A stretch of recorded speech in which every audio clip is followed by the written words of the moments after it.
అర్జున్ అనే చిన్న బాలుడు రోజంతా పరుగులు తీస్తూ ఆడుకుంటూ ఉండేవాడు. అతనితో పాటు అతని తాత కూడా ఉండేవాడు. తాత నెమ్మదిగా నడుస్తూ కర్రకు ఆధారపడేవాడు. ఒక మధ్యాహ్నం తాత చేతిలోని కర్ర నేలపై పడిపోయింది. దాన్ని ఎత్తుకోవడానికి తాత నెమ్మదిగా వంగుతుండగా అర్జున్ పెద్దగా నవ్వాడు. తాత కోపపడలేదు.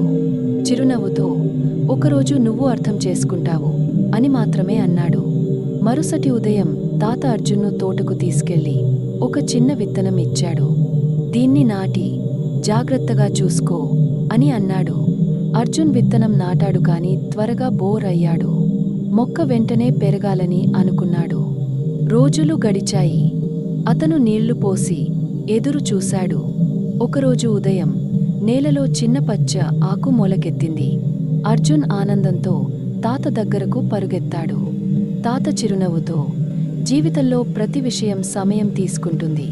ఒకరోజు నువ్వు పెద్దవాడవుతావు, నెమ్మదిగా నడుస్తావు" అని అన్నాడు. అర్జున్ తాతను చూసి నవ్విన విషయం గుర్తుకు వచ్చింది. అతని ముఖం సిగ్గుతో ఎర్రబడింది. "క్షమించండి తాతయ్య" అని మృదువుగా అన్నాడు. ఆ రోజు నుంచి అర్జున్ ఇక తాతను చూసి నవ్వలేదు.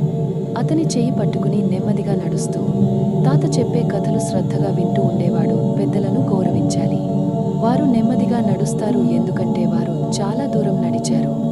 వారి జ్ఞానం మనకు అమూల్యమైన బహుమతి.